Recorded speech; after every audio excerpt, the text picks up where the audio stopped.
Hi, and welcome to another episode of the Montana Man Podcast. I'm your host, Oscar Mejia, and this week we are going to cover some stuff that Trump pushed through last week. There's a lot of stuff to go over.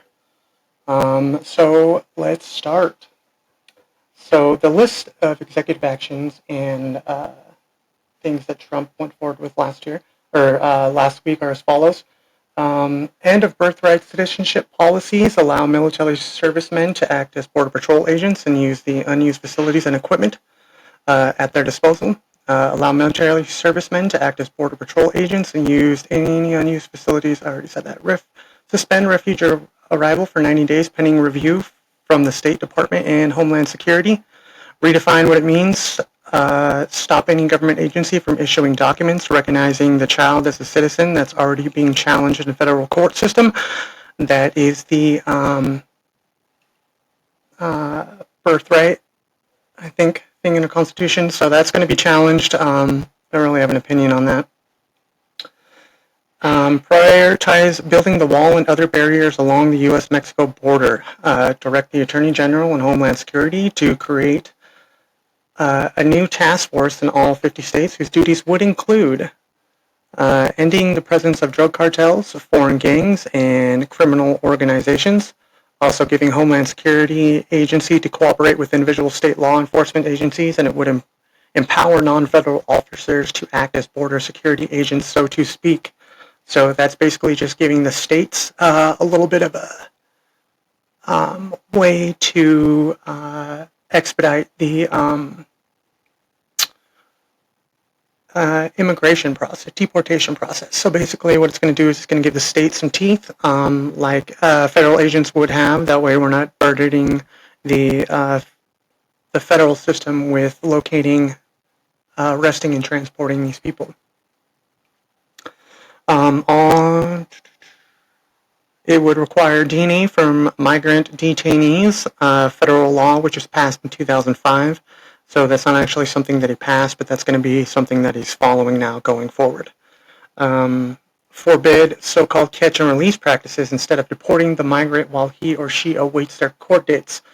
And the parole programs, often referred to as family reunification, just basically allowed certain citizens from certain places such as Cuba, Haiti, Nicaragua, and Venezuela to come here while awaiting approval for citizenship.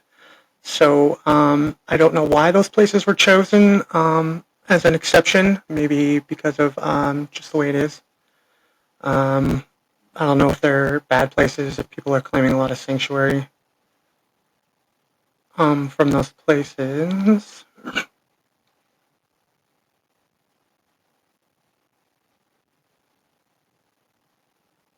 Review all cases of people now in the United States of America under temporary citizenship status. Make sure their claims are actually qualified for the status. Go back to the Trump cabinet vetting standards as his first administration. For any person on a visa or seeking an immigration benefit of any kind, apply the standard visa vetting process to any refugee or stateless individual seeking admission. Direct the Secretary of State and the U.S. Diplomats to effectively threaten sanctions against any nation reluctant to accept back and facilitate the return of their citizens the U.S. deports. Now, I don't know, I don't have sources, so I can't say if it's true or not, but of course we all read the news articles and stuff claiming that some countries have emptied out their mental health hospitals and their prisons in order to send them here. And this would just say that, hey, if you're not going to accept your people back, then you're going to pay, which I think economic sanction is a lot better than military. So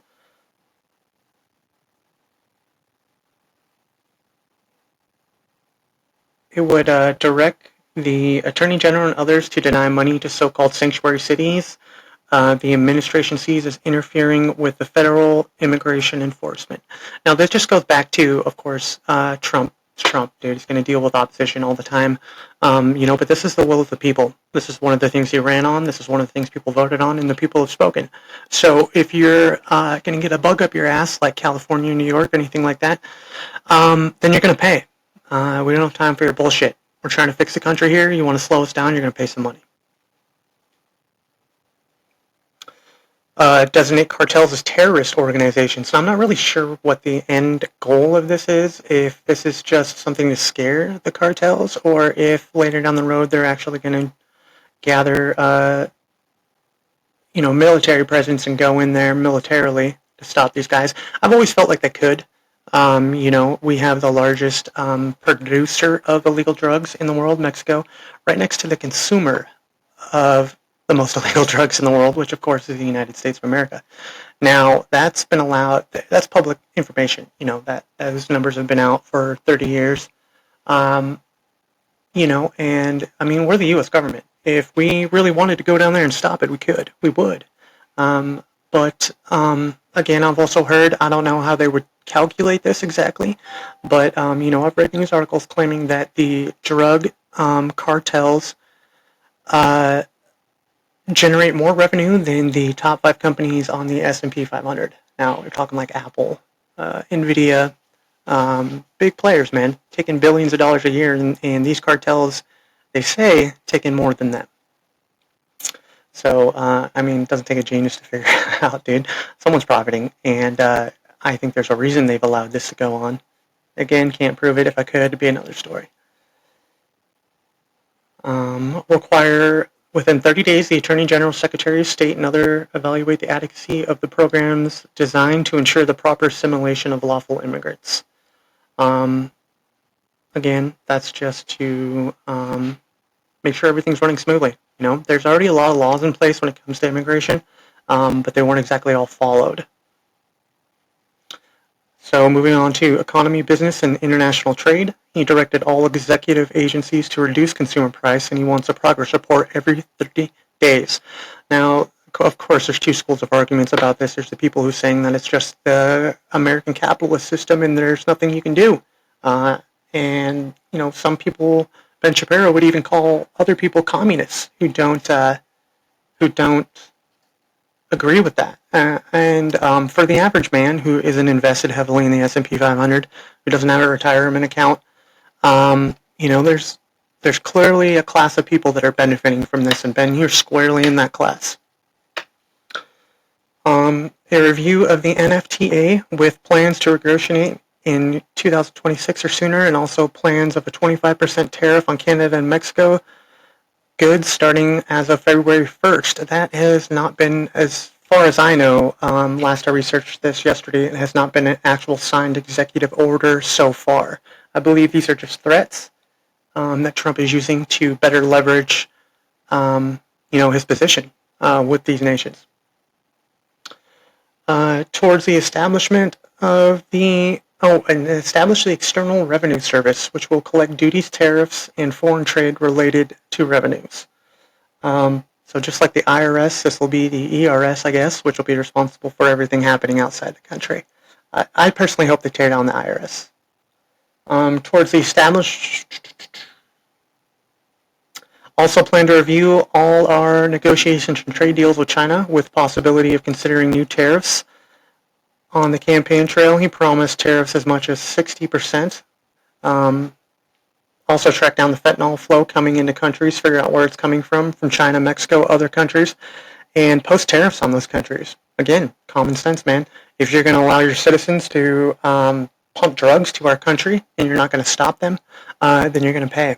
Again, this is just affecting people in their wallets, which seems to be a great motivator.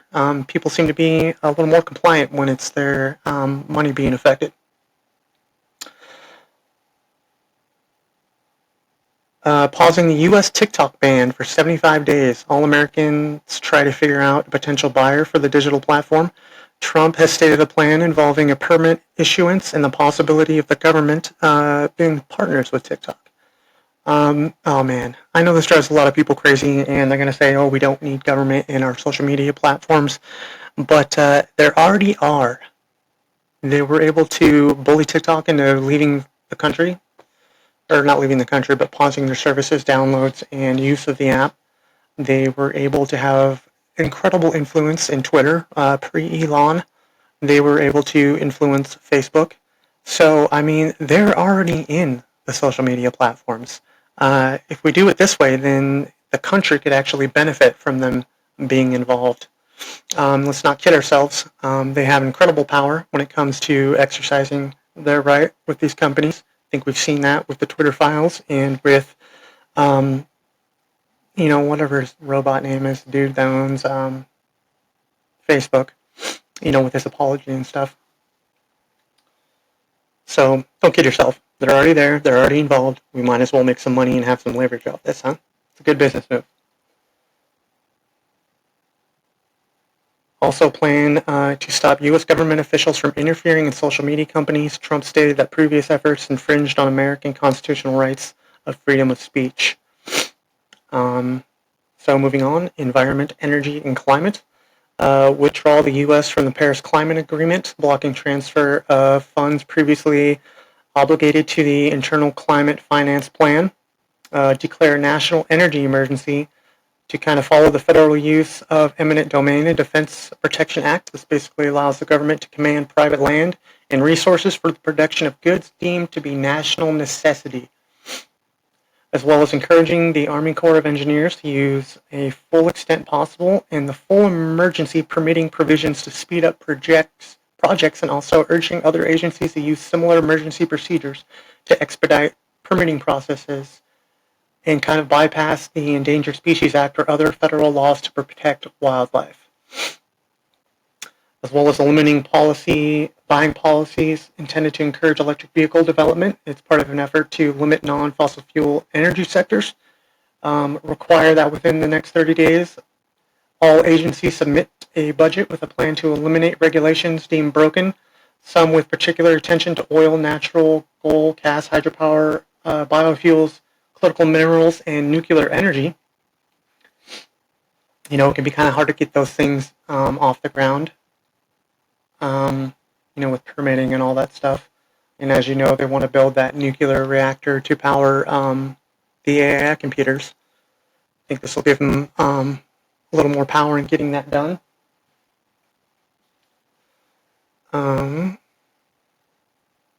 Streamline other fossil fuel extractions in Alaska with a command to rescind, revoke, revise, amend, defer, or grant exceptions to any and all regulatory actions relevant in the state. Specifically, Trump is restoring any suspended fossil fuel leases within the Arctic National Wildlife Refuge. Again, that's going to be going directly against something that Biden put in there for Protection Act. Again, people who argue against this could argue that all those things weren't done with the thought of environmental protection, but they're done in order to limit the production of oil. Again, it's the same thing that went on with the diamonds. They set the price in the market, they make it seem like it's a finite resource, and there goes the price up. If everyone knew that we were sitting on billions and billions of crude oil underneath our feet, that would drop the price. And they can't do that. They got to control the market.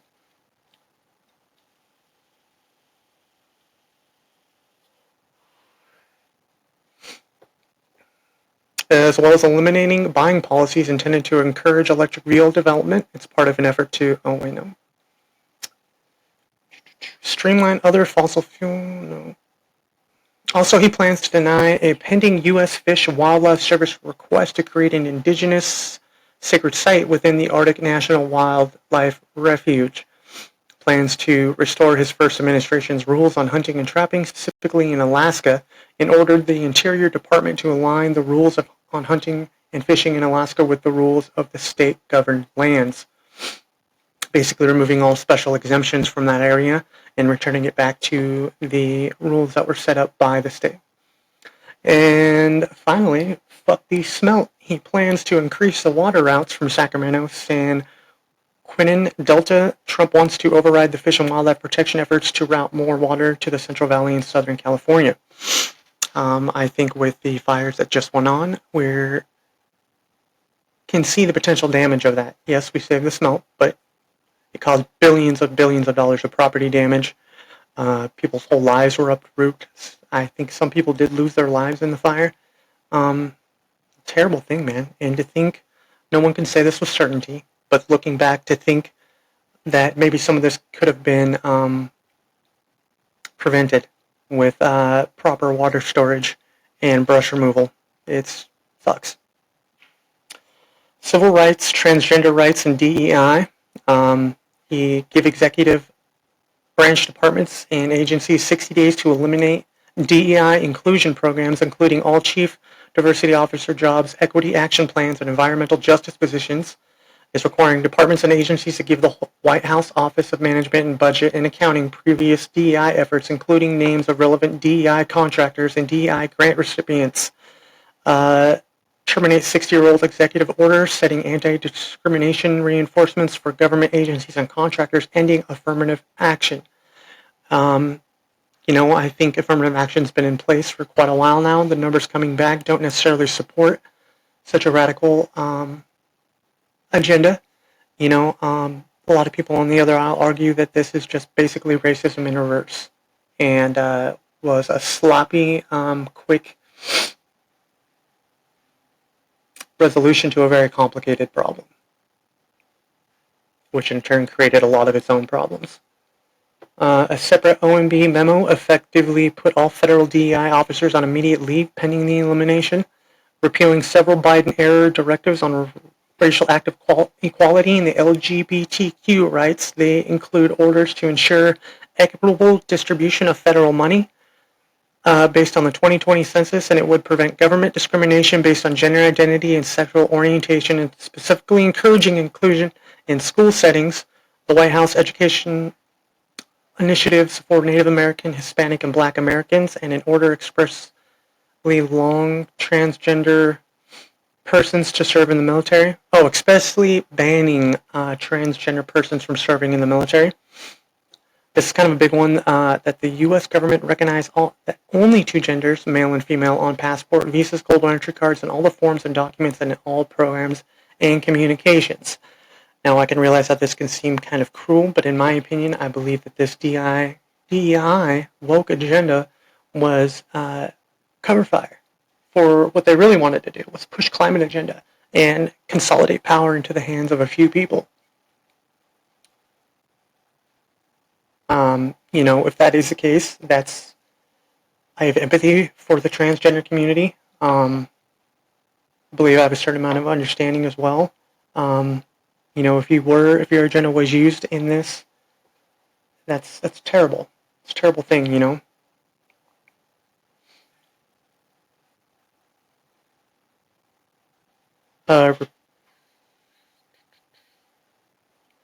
He's dissolving the White House Gender Policy Council and repealing the Department of Educational guidelines specifically to Title IX concerning transgender rights and advising schools on how to support and protect LGBTQ persons. So I believe that's removing the protection acts that were on them, giving them the right to basically call anyone a transgressor, and that persons in the past few years, they basically ruined lives by throwing that out there. If you speak up against this or you voice your opinion, they basically had full anonymity to destroy your life, calling you a racist, a bigot, all these things. So that's gone now. Thank God. Also direct the Attorney General and the Homeland Security Secretary to ensure that males are not detained in female prisons and cut all federal money, including grants, from being used to promote gender ideology. I believe there were several stories in the last years about male inmates impregnating female inmates. That's just a no-brainer, dude.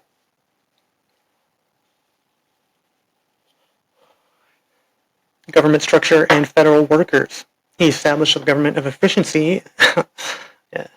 It will be led by Elon Musk, and executive order until July 4, 2026 will be responsible for cutting the fat in government spending, also requiring each agency how to establish their own Doge team of at least 4 people to work with Musk's operation. So each branch would create their own department with 4 representatives who would report directly to Musk. I don't know how I feel about that. Musk was not an elected official, but we seem to let all sorts of those people in on the other side, so I guess give Musk a chance. If he starts creating killer cyborgs, we can say we told you so. But, until the guy steps out of line, give him a chance. Put a freeze on federal hiring with a couple exemptions of immigration and border enforcement agents and the U.S. military jobs. The general exemption would be for maintaining, quote, essential services, end quote. Himself, president's appointees and his cabinet. It's really meant to stop contracting with outside labor to circumvent the hiring freeze. So this is to keep, I guess, DI inclusion hires out while they're figuring out a game plan. Require all federal workers to return to full-time in-person work and block new federal rules and regulations on all agencies where Trump's appointed agency chief is not yet on job to approve new etiquettes. The White House Office of Budget and Management can override the ban in emergency situations. Now I know a lot of people who are anti-Trumpers are going to look at this and they're going to be like, look, this guy's putting himself in position to maintain control and have ultimate say about this. But there's also the argument that the government's corrupt. It's overfilled with people pretending to be service members, but are actually in there to enforce their own agendas. And this is basically, so you could spin the argument that the guy believes the entire system is corrupt, down to all of it. So this is his way of safeguarding to make sure that people can't find loopholes, which they like to do, to go in and change something that he's doing. Again, the people voted this man in on all these things that he's changing and running on. The people have spoken. I understand if you are a little upset or you believe it doesn't reflect your position. But that's just the way it is. That's how it goes with a democracy. Sometimes you win some, sometimes you lose some.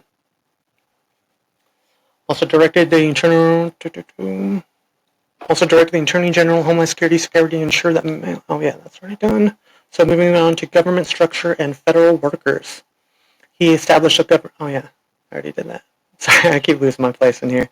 I'm still getting really nervous with recording. Trying to stay out of my own head and not lock up on screen. So again, bear with me. I will get better. I promise.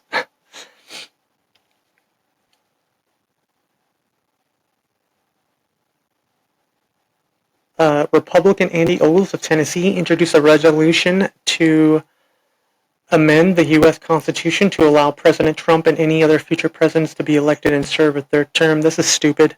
I hope they shut this down. Again, I'm not quite like on the F Trump bus, but I watch the guy intently. And I think that this is ridiculous. If he comes in and does a good job and changes the country in every way that he said he would, then a thumbs up is an appreciation, I think, is all that's necessary. We don't need to bring this dude or change the Constitution to allow him to run a third term. I think we can find suitable candidates in his, in his party that can do just as good a job. I think we need to stay away from this idea that maybe one man and one man only is the man to do this job. That's not true. Don't change the rules for him. That's where I'm at with that. Direct review across the executive branch and career senior officials and effectively make it easier to fire and to reassign those federal employees, generally the high-ranking civil service employees whose job historically had been protected throughout. So this is people in the deep state that were not elected but were appointed to their position and hang around there for a long time through administrations. Some of these guys will serve 30, 40 years. And that's really about draining the swamp.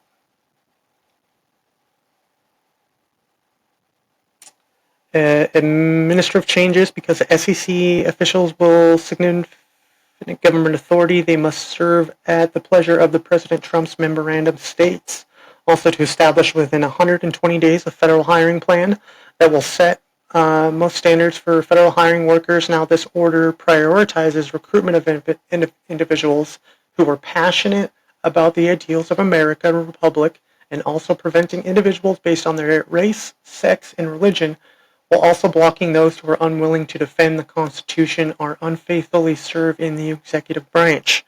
Again, if you do not believe in the Constitution or in America how it is run currently, you will not have a job in the cabinet. That makes sense. Why would we want people in there who don't believe in the Constitution or don't believe in the democracy of our country to hold positions like that? It's ridiculous. Healthcare. So to repeal the Biden directives intended to make it easier to enroll in Medicaid services, secure insurance coverage under the Affordable Care Act, and lower prescription drug costs. The Trump action does not actually repeal the Biden-era insulin cap, for the price of insulin, or the Medicare annual out-of-pocket cap on prescription drugs, and Medicare's ability to negotiate drug prices through policies remaining for respecting the federal statutes passed by Congress. Again, this is just to make sure that prescription drug prices aren't getting out of control, people aren't artificially inflating those prices, and it gives the government more autonomy to negotiate those prices. He repealed the multiple orders and directives concerning COVID-19, so all the old COVID-19 rules and laws are being repealed, which they should have done at the end of COVID-19. All those rules and regulations had no business staying after the virus was handled. He removed the U.S. from the WHO and directed the White House Office of Management and Budget to stop future transfers of money to whom in order the security of state in negotiations with WHO pandemic agreement. So basically just pulled out of the World Health Organization, which I think is a good thing. I think that they were given far too much power as far as enforcing legislation and creating new rules in order how to deal with a pandemic. I think that was well earned. I think their handling of the pandemic, giving them a little leeway, because it's not like we faced something like this before. I think there were a lot of arbitrary laws and rules that didn't necessarily stop the spread of the virus, but were more for controlling, I guess, people, which I guess someone could argue would control the spread. I don't necessarily agree with that.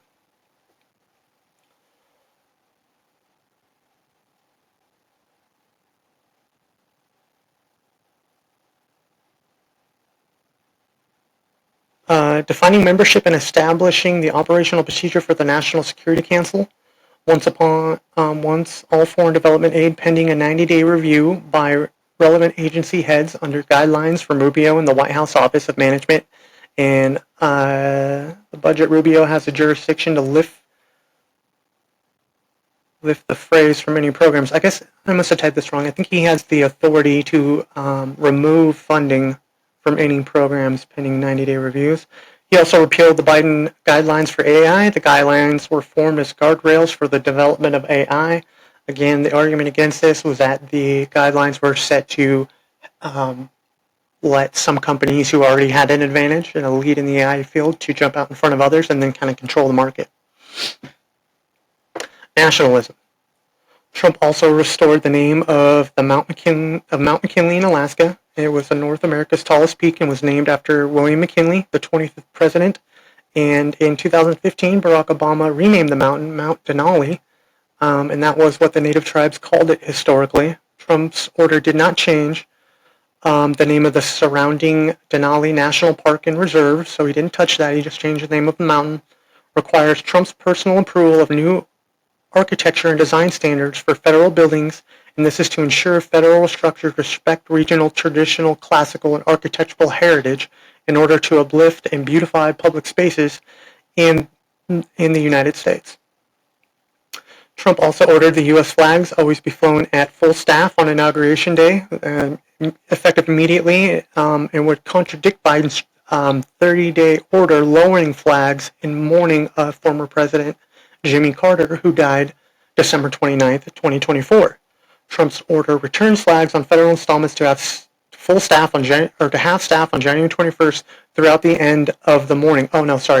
Return the flags to full staff after January 21st through the end of the Carter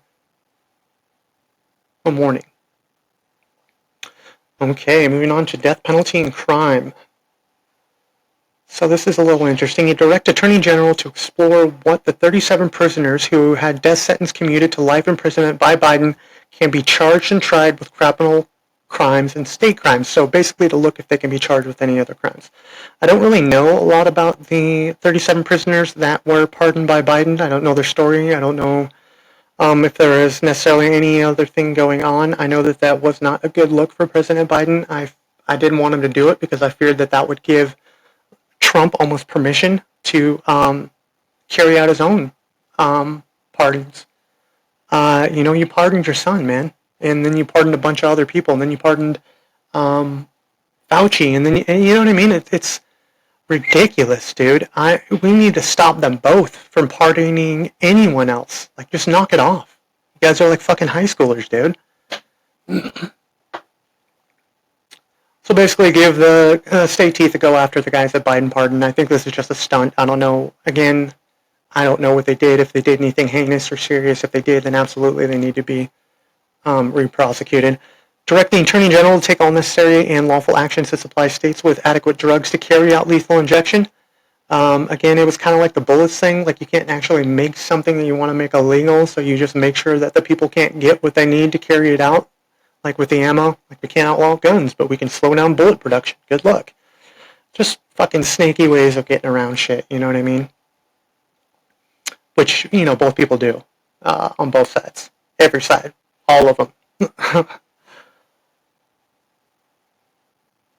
And in a symbolic gesture, he directed the attorney generals to encourage state attorney generals, other attorney generals, and district attorneys to pursue death penalties in possible cases. So, sort of like drill baby drill, this sounds like kill baby kill. Sorry, stupid joke. So, moving on to the J6ers, he commuted the sentence and granted pardons to hundreds of individuals convicted or still being prosecuted for their roles in the January 6, 2021 attack on the U.S. Capitol as Congress convened to certify Biden's victory over Trump in 2020 election. Ordered the Attorney General and others to review all agency investigations and enforcement actions during Biden's tenure to identify what Trump describes as a weaponization of the Federal Trade Commission and Secretaries Exchange Commission intelligence community. It requires a report to the President on the findings with recommended remedial actions. Now, this is a little bit of a slippery slope. Those people shouldn't have been there. I understand what they believed wasn't fair, and they thought that something really heinous had gone on. But without a smoking gun and proof, you are required to conduct yourself with dignity and respect the rules and laws. That is one of my reasons that I, believe that a lot of these people should be deported is because they did not follow the rules of the laws. They found loopholes. And, the rules are the rules, and they apply to everyone. And, God, I know that better than a lot of people. I never thought in a million years I would ever say that. A very liberal person in my younger years, which was great because there was always excuses for my behaviors. And I didn't have to be as accountable. Now, when I entered the DLC system, I got accountability rammed down my throat. So that's where I'm at with that, And I used to argue all the time, finding the gray areas and shit. And that's exactly what the staff and attorneys and sheriffs would tell me. Sorry, bro. The rules are the rules. And so that is the attitude that I've adopted, and that's what I'm going to preach now. The rules are the rules, man. If you don't follow them, you got to face the consequences. Again, I do believe there was harsher sentencing handed out to them because of who they chose to support, and that wasn't right. So again, I do believe that a lot of it needed to be reviewed. I don't necessarily agree with pardoning them fully, but reviewing their sentences, because 5 years for just being there is a little much. Order the general others to review direct the Attorney General to investigate U.S. government dealings with social media platforms during Biden's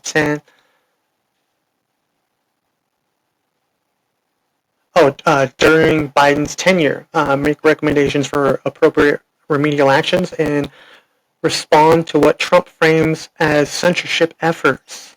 Revoke the security clearance of the 50 people Trump accused of aiding Biden in the 2020 campaign via their collection public statement about a laptop that belonged to Biden's son.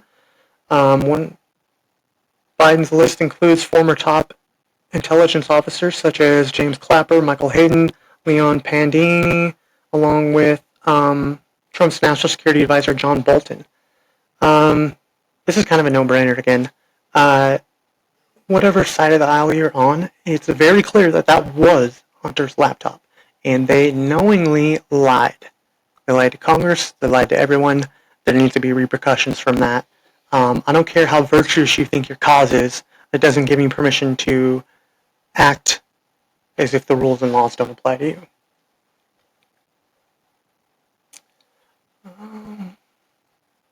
Revoke the security clearance. So, that's already on there. Direct the Director of National Intelligence and CI Director to submit reports within 90 days with recommendations for additional display action now to prevent the intelligence community or anyone who works for within it from inappropriately influencing domestic elections. Again, that's a no-brainer. And how are these guys not in prison? I don't get it, dude. I lie on my taxes, and I'm going to fucking prison for 2 years. Alright, so now, kind of wrapping this up, off the national stage, I'm going to kind of choose a few stories from here around Bozeman. One of them is kind of an older story. It's from April 11th, 2024, and it's addressing the property tax of some residents owned by Governor Gianfortes.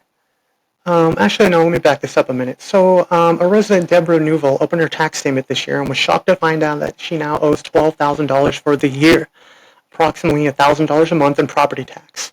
Now, I don't own a home. I would like to own a home. This seems crazy. $1,000 a month for property tax? That's not even counting insurance or your mortgage payment. It's ridiculous, dude. Like, I believe homeownership is the most traditional way from lower income to upper middle class. And now that that's gone, what do? Randomly invest in crypto and fucking cross your fingers and hope it blows up? I mean, what other paths out are there? This goes back to credit agencies and stuff. I get a credit score from a country that's fucking trillions of dollars in debt. I just don't think America has really... You're taking in enough tax, man. You're taxing people into the fucking dirt. To pay $12,000 for one home for the average American, some people may not even be able to do that. That means you would have to squirrel away $12,000 that year. And I know a lot of people who are barely making it from month to month.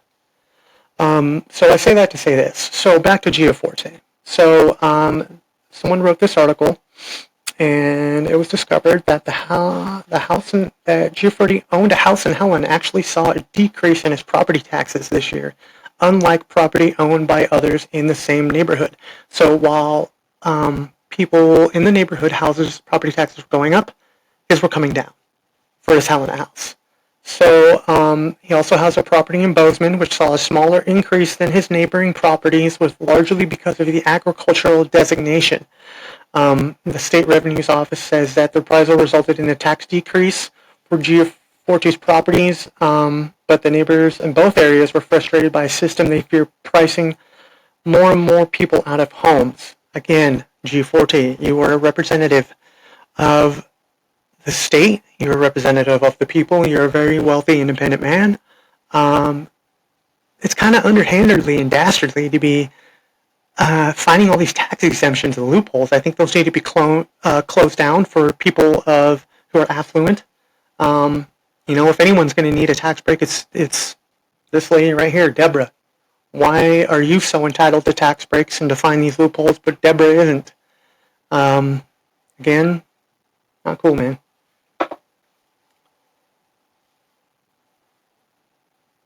Yeah, and it's like he's directly responsible for drafting these tax loopholes, so of course he's going to know every fucking way to get that price down.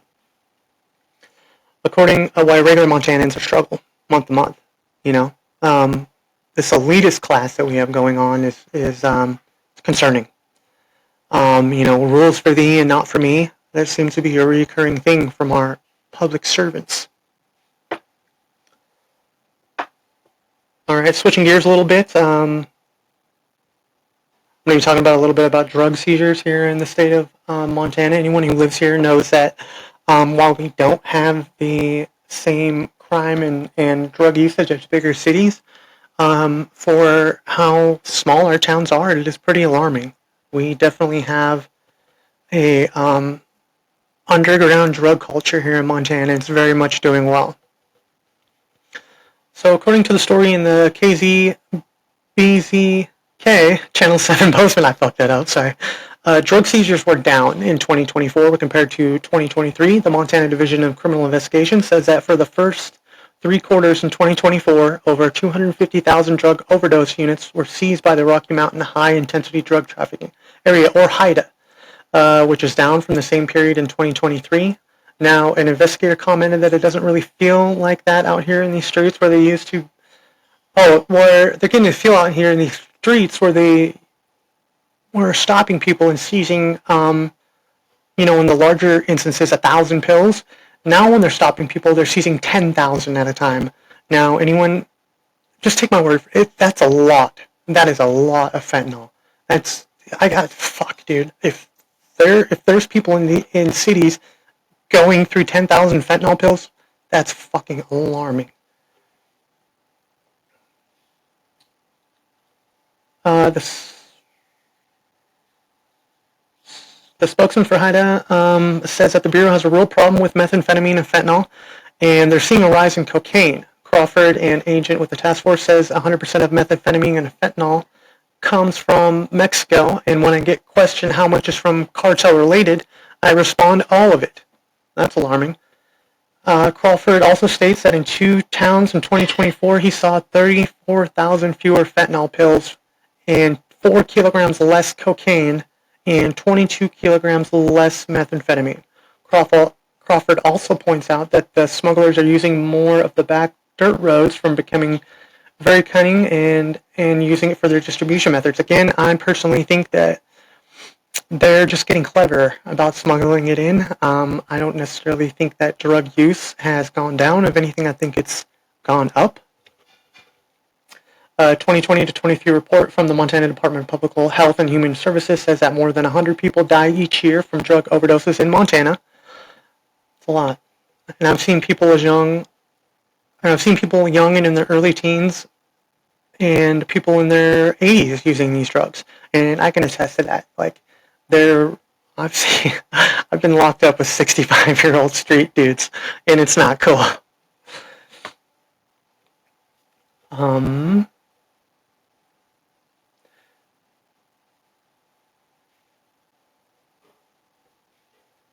Find ways that drugs impact personal, physical, mental health. He said that we've seen it's just like if someone were to have another medical condition or things were happening in their body, we wouldn't tell someone with multiple sclerosis to make their muscles work better.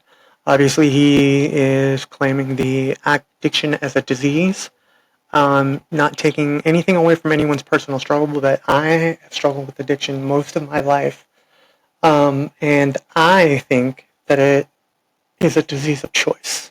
I wouldn't really try to caution people from labeling it as a chronic disease like other things because, I've been that guy, man. I've looked people dead in the eyes and told them I was done and knew that I wasn't. It's shameful, but unfortunately that's where the disease takes you.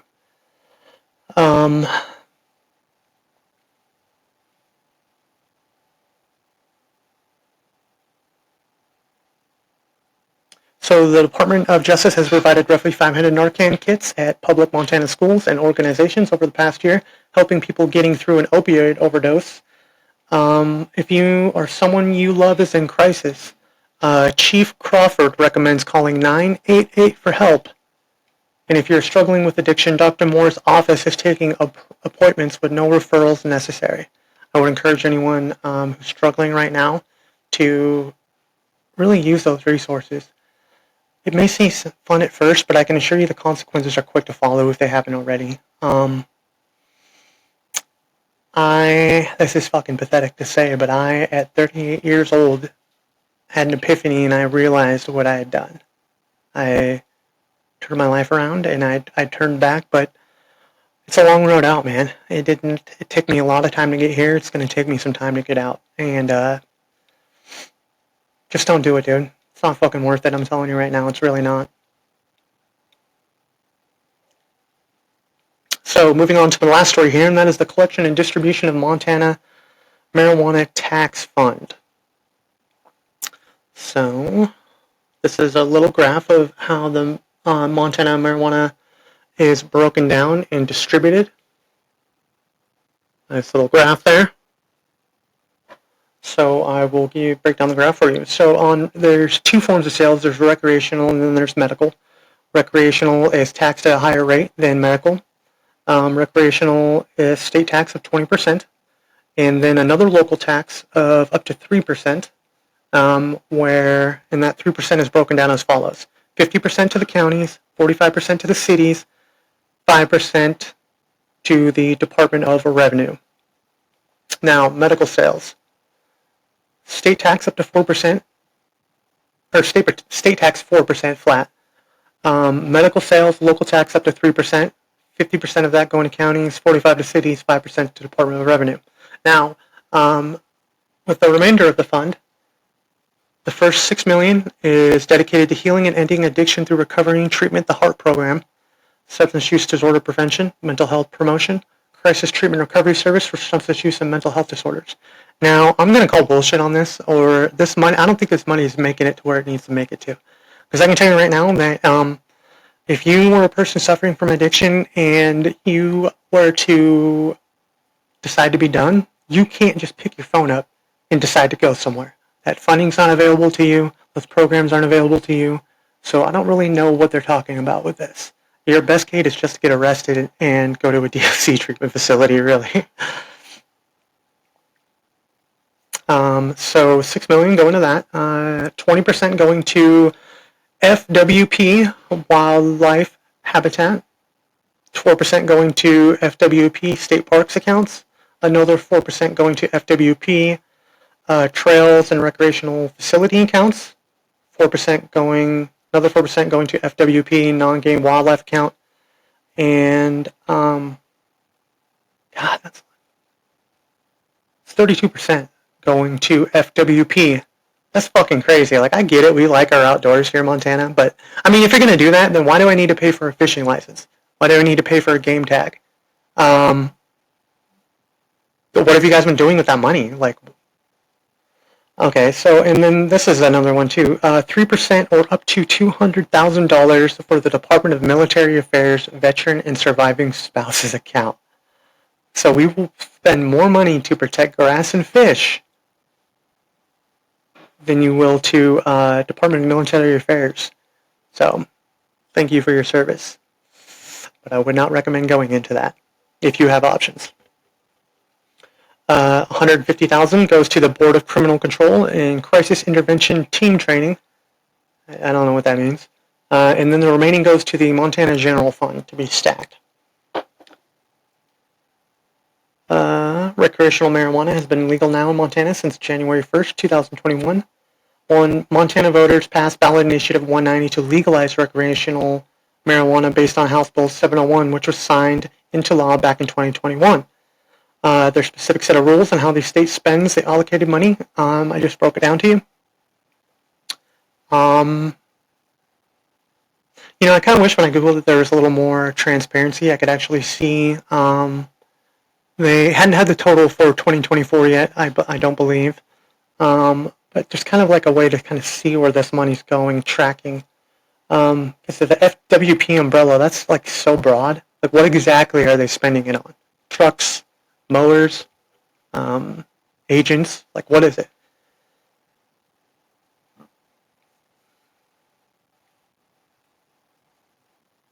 All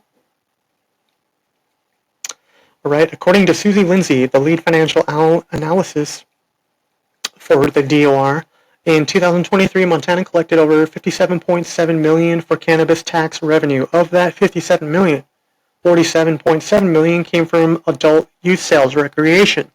$3 million came from medical use, and the rest were licensing fees and other admin fees. That's if you want to set up your own growing and distribution center, you got to pay the fees, of course. Licensing, processing fees, usual bureaucratic bullshit.